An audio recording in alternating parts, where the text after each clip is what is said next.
Hello, everyone, and welcome to the InJoy Success Podcast, where we explore success, real success, defined as having a life rich in the things that matter most: happiness, gratitude, contribution, health, and love.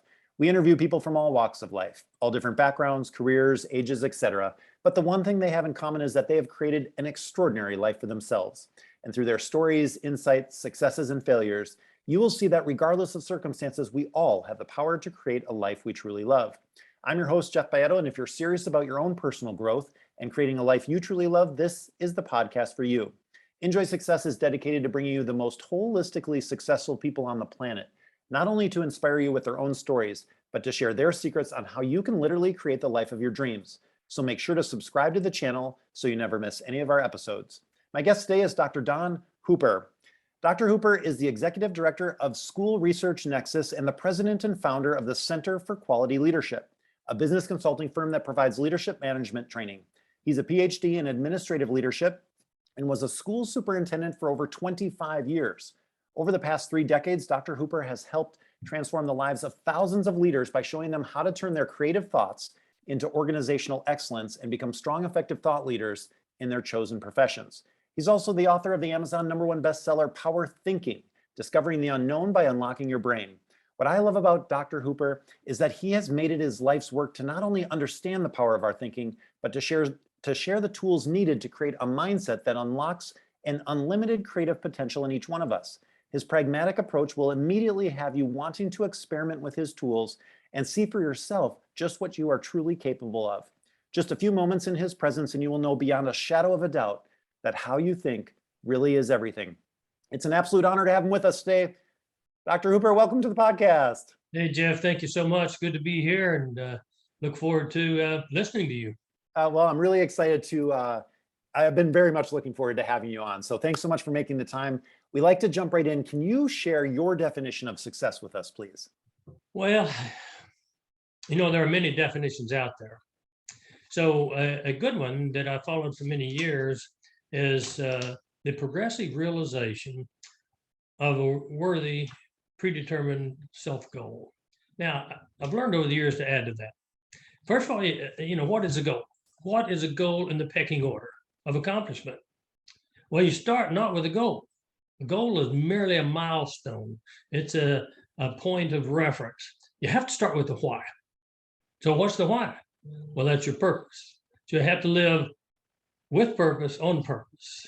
And once you discover your why, and in the book, we go through some things about how to find out what your big why is. What is your major definite purpose?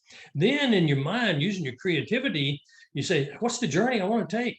I have a life before me. Who knows how long God will let us live? But during that time, is there a journey I should take? Well, yes, there is. What vehicle will I take?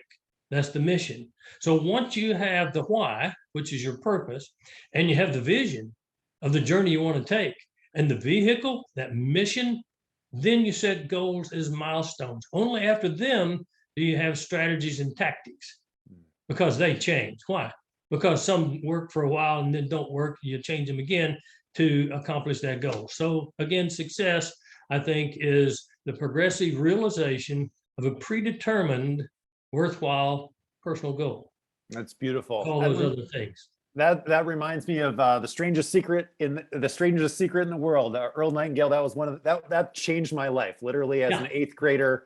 That cassette tape and that progressive realization of a worthwhile goal, just beautiful. So, and I love what you've added to it and that explanation. So, let me ask you, beautiful definition, beautiful add-on and clarification. When did you kind of land on that? Was that something? Did that evolve over time? Did you have that very early in your life?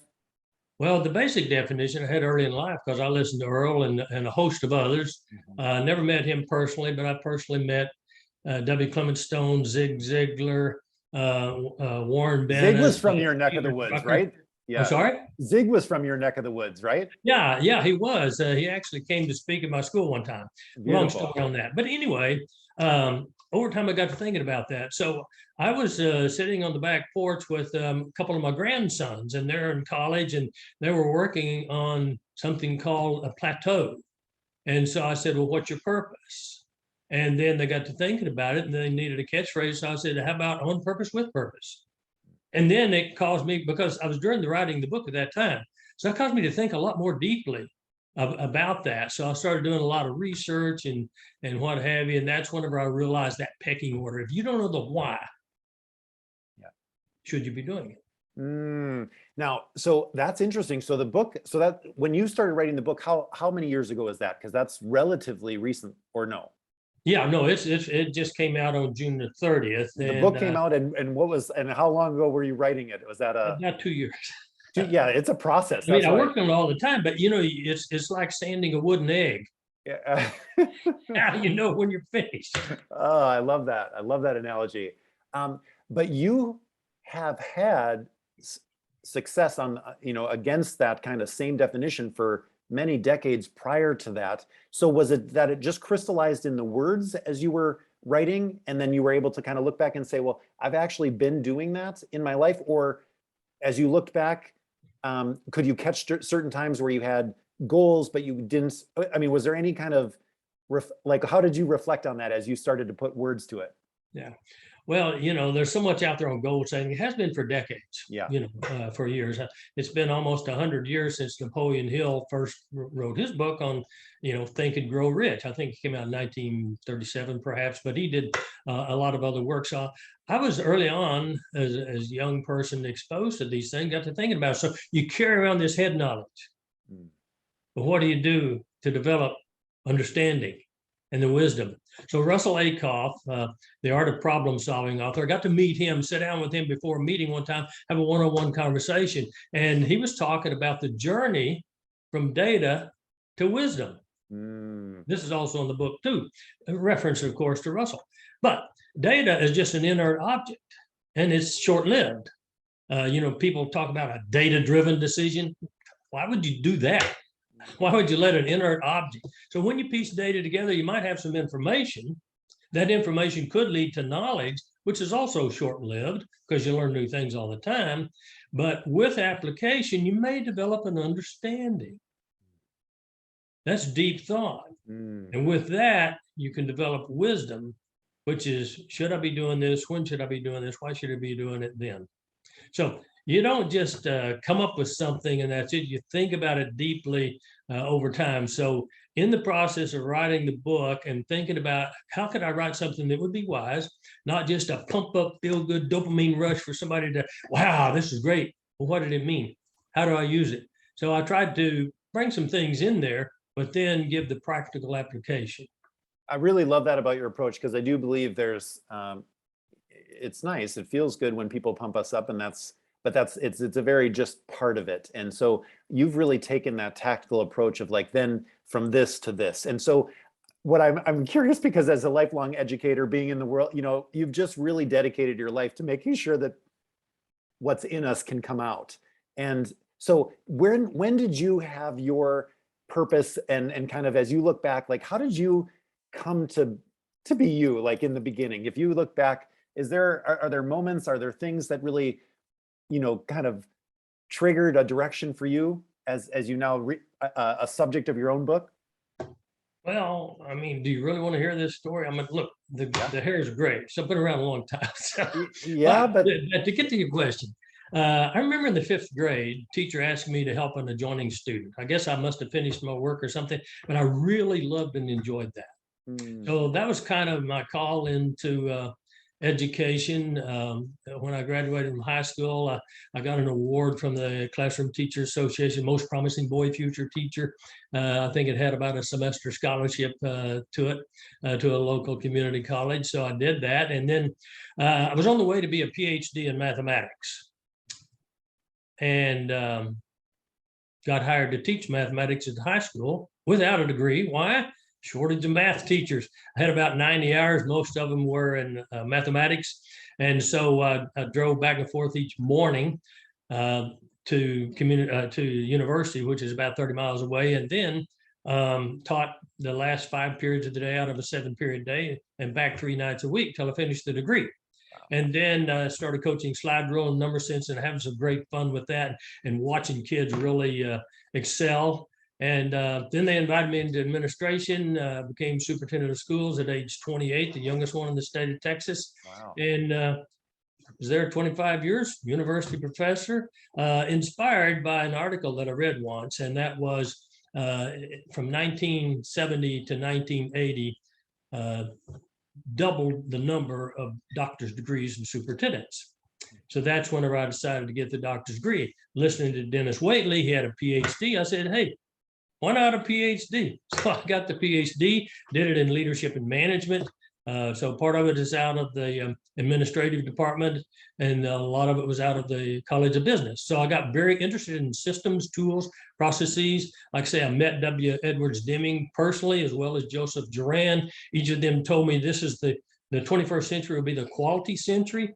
So that's whenever I established in 1997 my corporation, the Center for Quality Leadership. Beautiful. Well, and I'm curious too, because one, thank you for giving us a little peek over the years, but what is the secret of it? Like the way that you explain that, so you started doing this and then they invited you to do this and they invited you, but that's not how a lot of us hold that. What was the secret of your success? Like we tend to have to work really hard for our next promotion, and we tend to have to really apply and compete. But this, I love how you just said that. I was invited to be here, and then I was invited into super.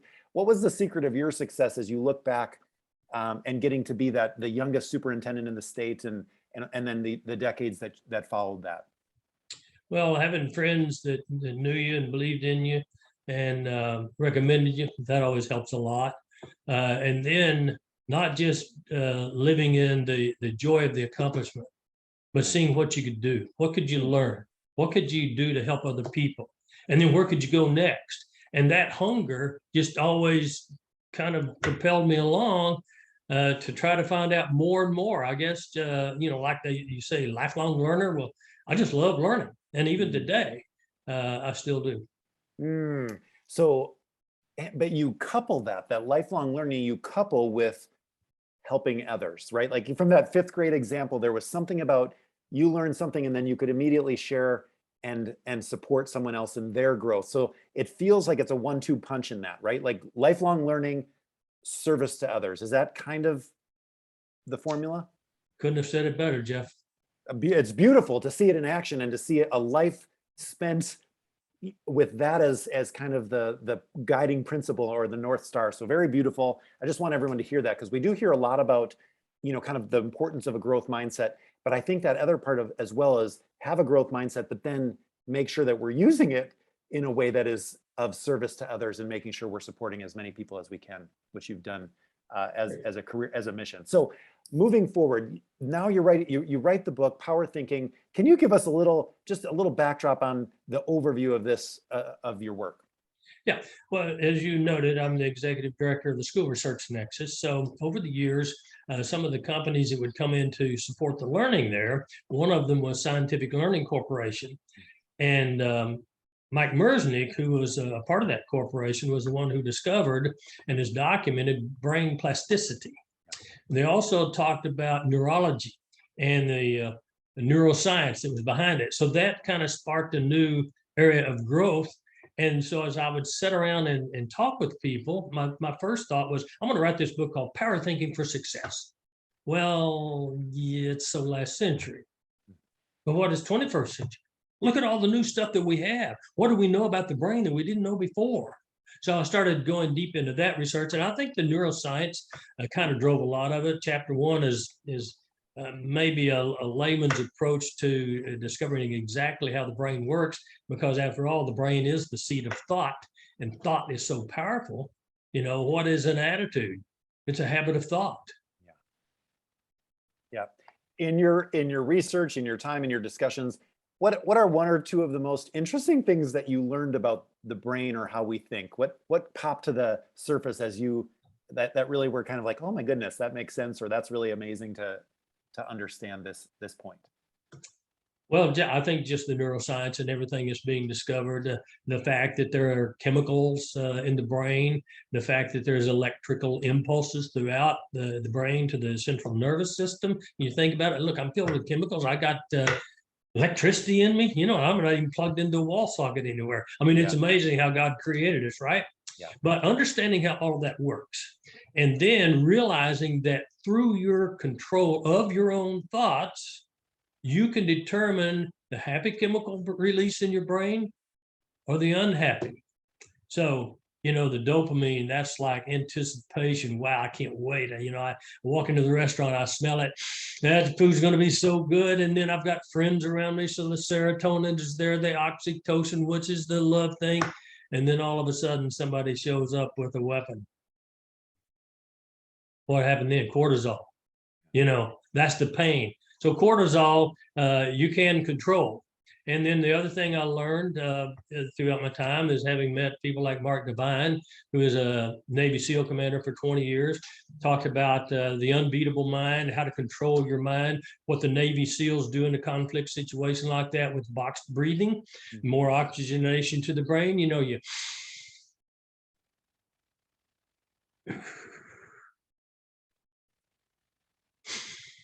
So you 4 seconds in, hold for 4 seconds, slow 4 seconds out, wait 4 seconds. That's called boxed breathing. So what they've learned is when you oxygenate the brain, it helps you take control of those chemical releases. Therefore, you can orient yourself, you can observe what's going on, make a decision, and take some action. So getting into those kind of things just really got me excited about how do you share this? I know it's out there, but how do you put it all in one place? Yeah. You just read this and get it. And not only that, but I think what you've done a great service is, people hear neuroscience, they hear, brain research, like it feels very hard to understand. It feels very intellectual, and to be able to break it down and say, okay, but this is how it relates to you. These are the things we can all do. Box breathing. That's a thing we can do. Yeah.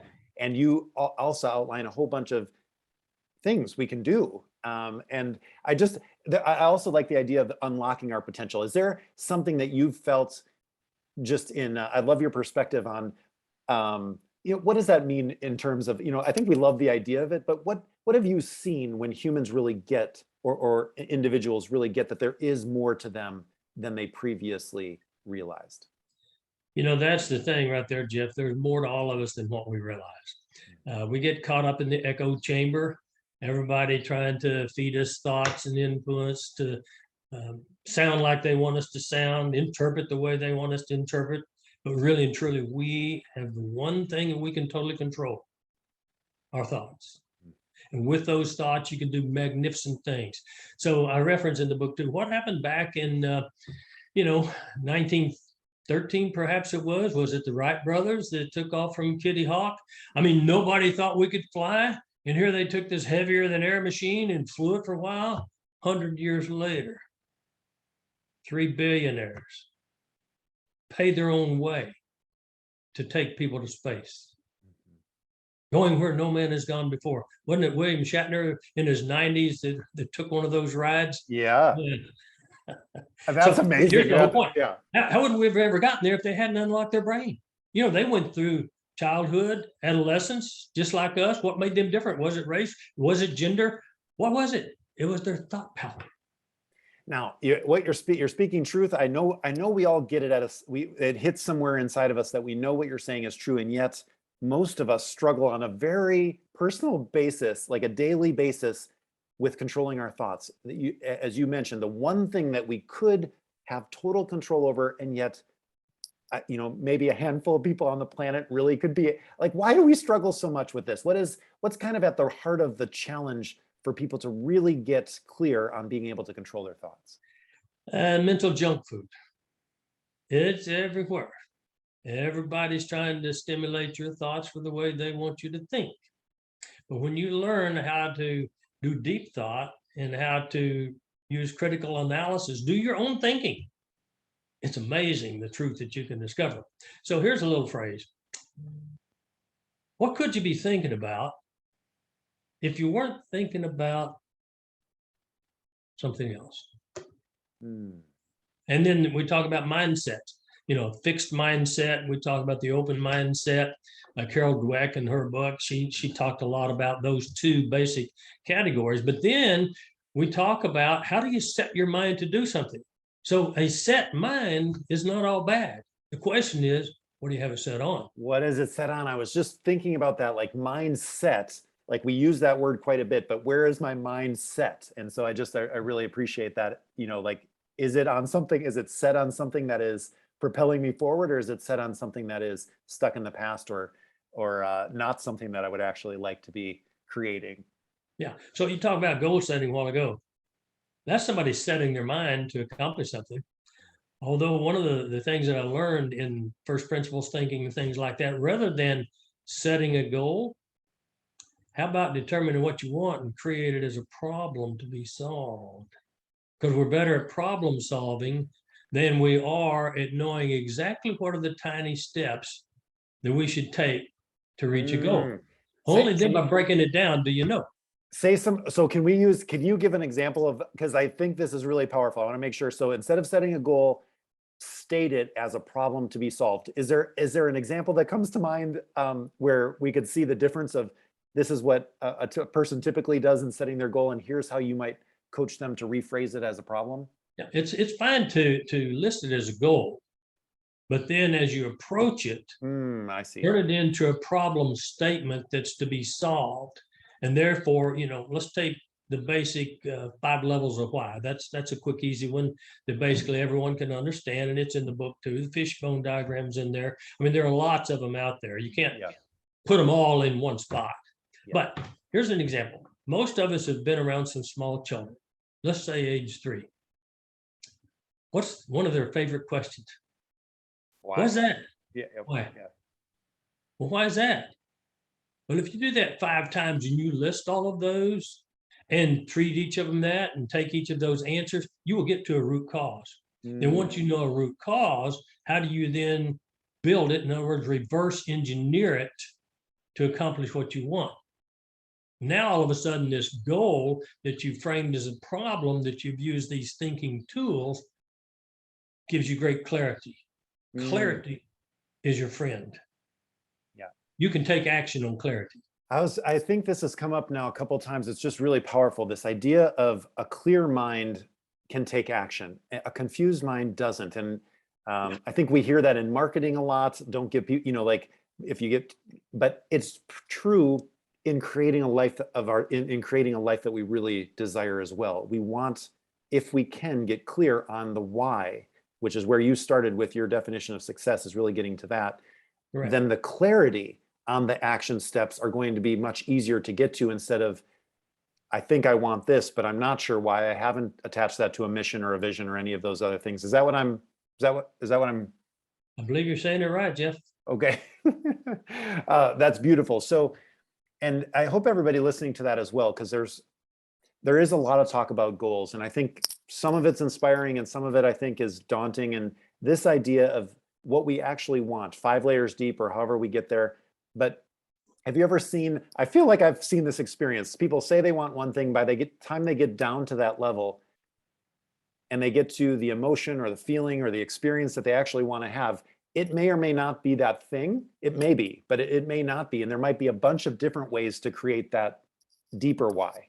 And now the sense of like the possibility for creating it expands exponentially versus limiting it to the only way I can get that fulfillment or whatever this is by this one thing that I've chosen as my outer goal. Is that, again, have you had any experience like that, or what's been your experience?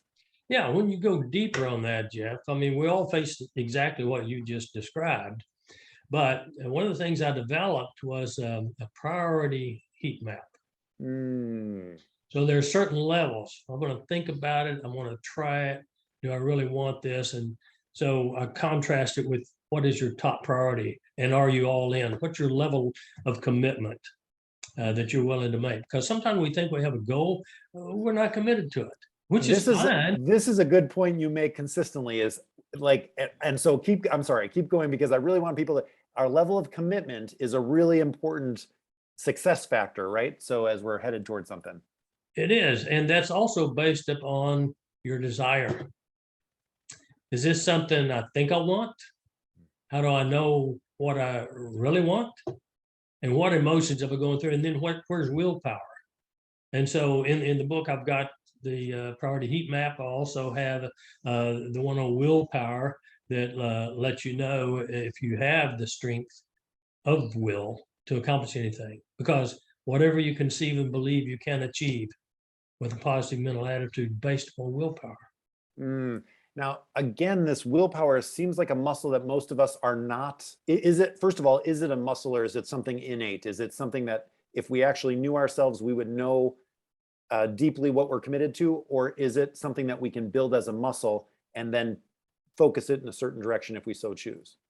Well, it's kind of all of those. So your brain is a lot like your body. Now, the brain's part of the body, but where's the mind? The mind is part of your soul. Hmm. So you have a heart, a mind, a body, and a soul, right? So the brain is where the mind is. It's also the seat of emotions. That's where the heart is. So what do you really want? How do you know you want it? How badly do you want it? So is this a wish? Is it a strong desire? And I take you up that scale in that exercise to do that. So willpower is not strength like a muscle, but willpower is clarity based upon purpose. Well, And so once you're really clear on your purpose, and your purpose is your calling in life, this is what you want to do more than anything else. That's why in the goal setting, anything else, you got to tie it back to that. Then with that clarity, that willpower comes. So I've developed a thing called thinker size, in two ways. So there's thinker dash CISE, that's like exercise, and there's thinker dash SIZE. How could I thinker size my accomplishments? I mean, what went through the people's minds to send a man to the moon? What went through their minds to take a journey in space? Forget the government. As long as they let me do it, I got their own money. That's what the billionaires did. Yeah. 3 of them. Yeah. And they had fun doing it. So one of the things that I will give as a freebie here to people, if they want to go to the website, is some thinker sizes. So I'll give them 3 good thinker sizes, one of which is that priority heat map. I love that. I love that. And this idea of, I wanted to kind of call back on something that you mentioned before is like, what are we thinking and is that supportive or not? I notice before I go to bed, as I start to kind of drift off, I tend to revert back to the same kind of thoughts every night. Like my mind tends to default to just a certain category.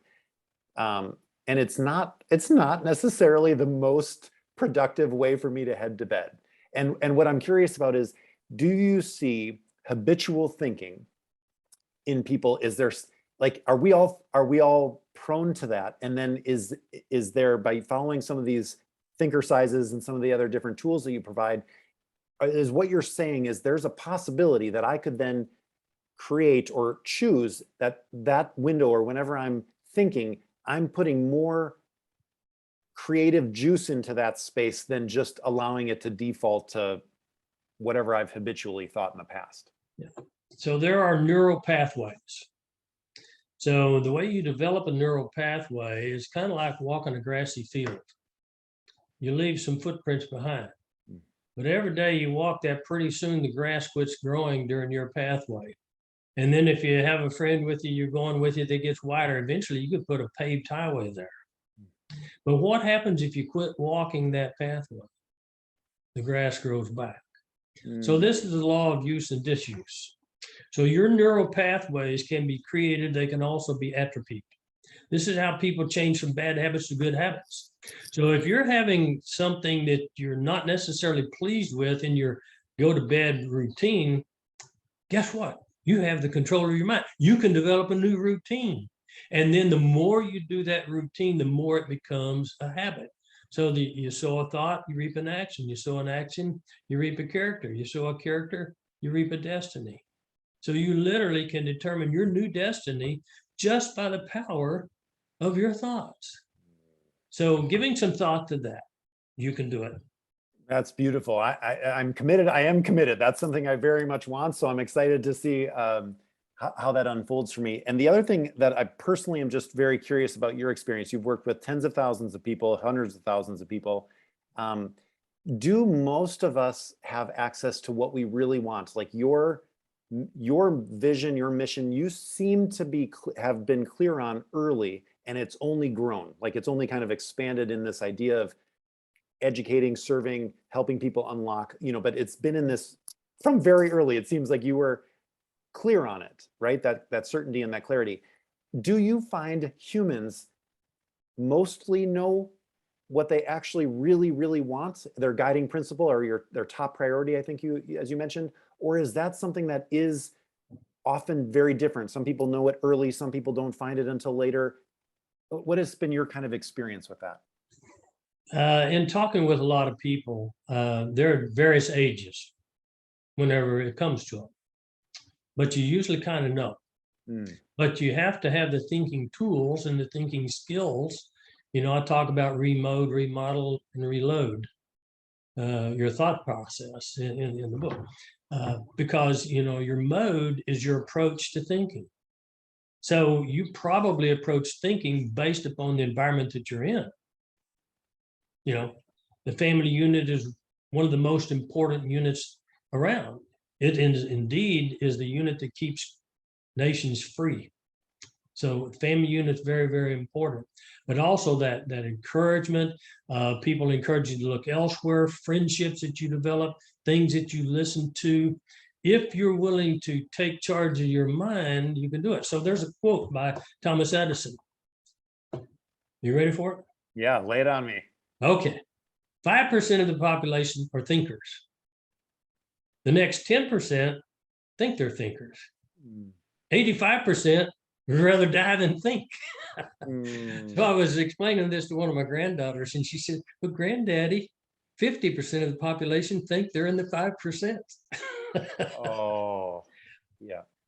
So, I mean, the point is this: you have to want to think, because if you don't, I guarantee you, there are masterminds and mind masters that are out there putting their thoughts in your head to get you to do their bidding.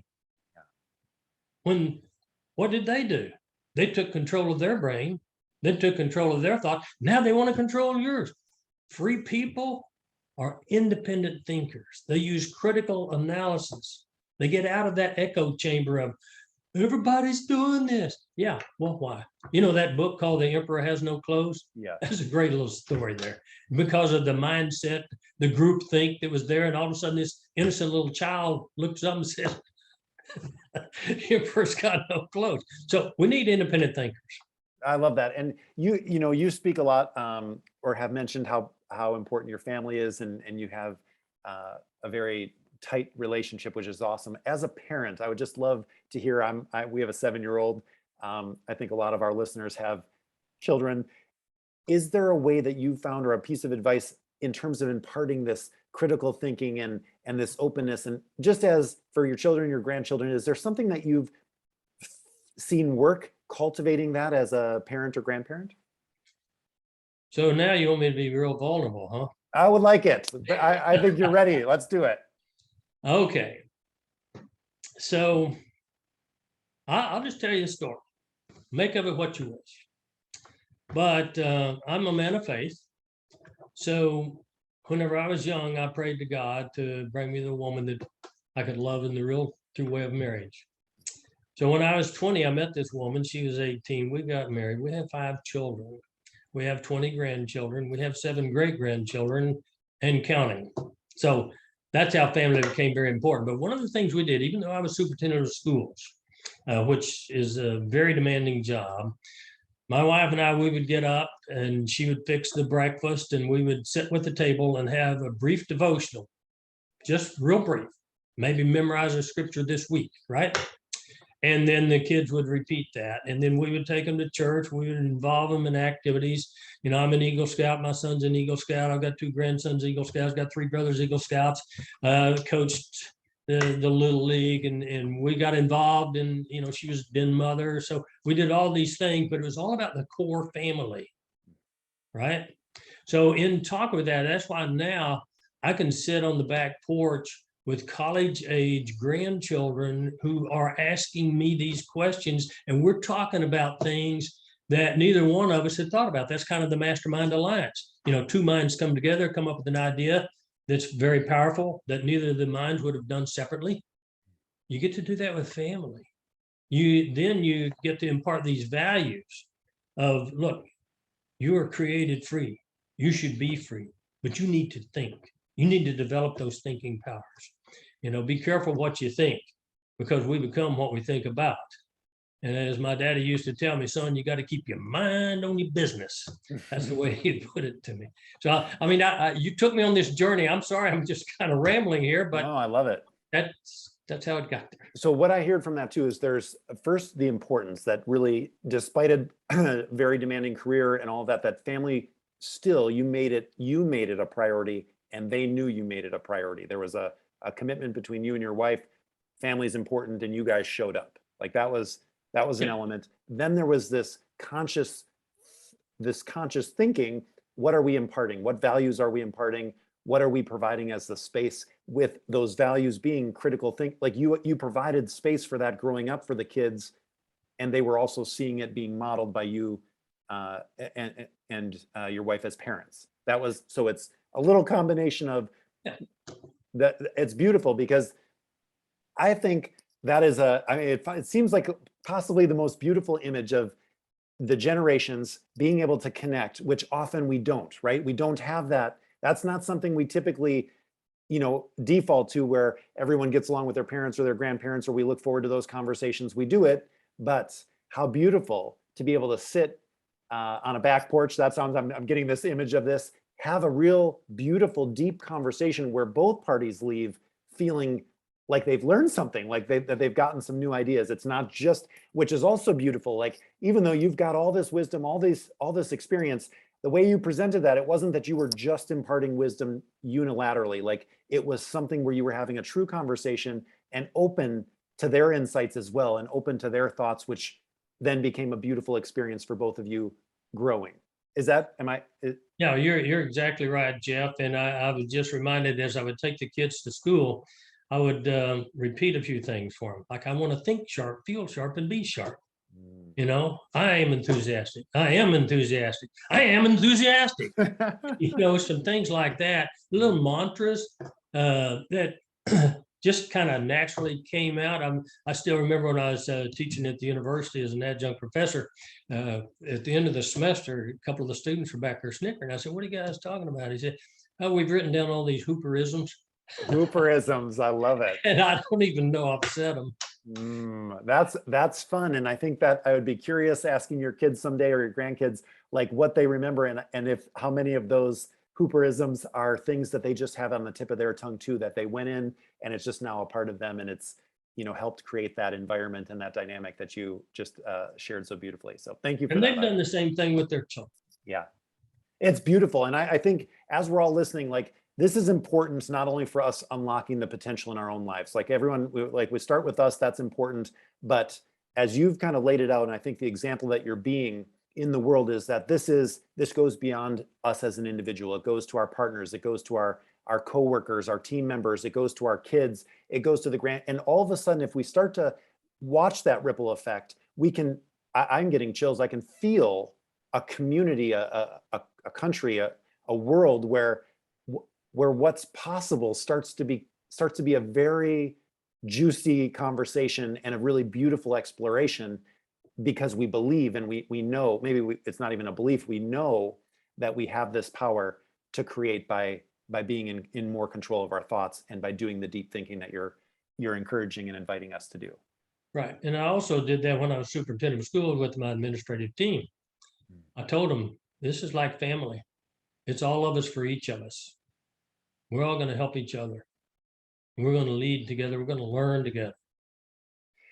I can't. We work with a lot of leaders, a lot of companies, and to have the boss, to have the leader say that, mean it, you can just tell, like, this organization is going to thrive. This organization, a lot of people are going to leave soon, and it tends to come from the senior person who sets the stage, says this is the environment, the culture we're going to create, and then shows up as an example of that. And it does. People want to do that, but it's often not the experience we've had. And if we've been burned once, or then we're slower to trust. But if you get in an environment, it tends to be, and I watch that a lot of times, where people are genuinely grateful for the environment that a leader has created for them. And the leader hopefully hears that and hopefully sees it, but is almost always on a mission to continually create that wherever they go. So I think that's a beautiful example. This works. Power thinking works at work. It works at home. It works for ourselves. It works. Power thinking is kind of it'll go wherever we go, right? Like that it works everywhere. That's true. All right, my friend. I want to be respectful of your time. I know we had talked about there's a few things. There's a lot of things actually that you put out there, which are really beautiful for people to get into your world and to get more access to your thought process, the tools. Can you share where are the best places for people to get more of you, to connect, and to get some of those tools we talked about earlier? Well, the website is cql.net. So that's the Center for Quality Leadership. You can get the online courses there, which we're in the process of getting accredited by Cognia. So they'll have as much authenticity as any college or university that you want to go to out there for a person to become certified thought leader. So we have thinker sizes for them to do. There's 9 courses plus a thought experiment that would lead to the certified thought leader credential. So after the first 3, you become a leading thinker. After the next 3, a master thinker. And after the final 3, then you're a power thinker, but then you have to do a thought experiment. And that thought experiment then credentials you as a certified thought leader. So some people say they're thought leaders, but do they really have the thinking skills and the discipline to do it? So we'll help people with that. Then we'll also do a mastermind vertex. It's different from a mastermind summit, because in the mastermind vertex, you're going to come in with a problem that you want to work on. You'll get feedback with the mastermind alliance from people who are there. And when you walk out of there, you'll have the clarity that you need to accomplish that. So we'll do that. And then on the website, I'll have a link, thinker-CISE. So I'll let you download, say 3 free thinker sizes plus Power Thinkers Journal. So you can capture these thoughts to develop over time and incubate. So be happy to help everyone. I love it. All the great ones have lots that they give. And I just really appreciate how generous you are on all the levels, wherever people are meeting them and saying, here's some things you can do right now today. Don't worry, just get involved. And then having a true academy, to be able to take people through the deep work to get to the certified thought leader, which is a beautiful idea and a beautiful program. So we will put all those links in the show notes. And I just want to encourage everybody again, as it's nice to be in the presence of Dr. Hooper for an hour. This is important, but what's even more important is what you do right after this. And so listen to this, maybe listen to it again, but then go ahead and take advantage of some of these exercises, some of the resources that Dr. Hooper's made available, and see where it leads you, because this is the journey we all want to be on. We all want to be power thinkers. I think if we've had a taste of that, if we've looked at someone that we admire, we know that that's where it lies. That's where the success in creating the life that we truly want and deserve is going to reside in our ability to do the work and get to that power thinking status. So in a moment, Dr. Hooper, I'm going to ask if you have any final thoughts or words for our audience. But before that, I just want to thank you again for being a part of this. I was really looking forward to having you on. It's just been just an absolute honor. And even more than that, I really want to thank you for who you're being in the world and for the example you're setting, not just for leaders, but as a father, as a husband, as a grandfather. Just that these skills, they go everywhere and they positively impact everywhere as well. So no matter where we are on our journey, if we're just getting started, if we're in the middle, if we're climbing the ranks, if we're creating our own business, if we're working on the relationship that we've always wanted, whatever it is, power thinking, really getting a hold of this, the way that Dr. Hooper has spent his life and dedicated his life to understanding, mastering, and then now and continually teaching. This is it. So thank you for who you've been in the world. Any final thoughts for our audience? Well, Jeff, it starts with the heart, because from the heart come the issues of life. So that prioritization heat map helps you really go deep into your heart to find out what's your true priority, not just what you think you might like to do, and then achieve your major definite purpose. So it'll be great. It'll be fun to work with people. Yeah, it's beautiful. I'm very grateful for you. So thank you so much for being with us today. And thanks to all of you who are with us week in and week out. I'm Jeff Baietto, your host, reminding you that you're awesome and that the world is a better place with you in it, and that you were absolutely designed to be enjoying success. Thank you, and we'll see you again next week. Thank you, Dr. Hooper. Thank you, Jeff, for having me. It's been a real pleasure and an honor. Awesome. Thank you.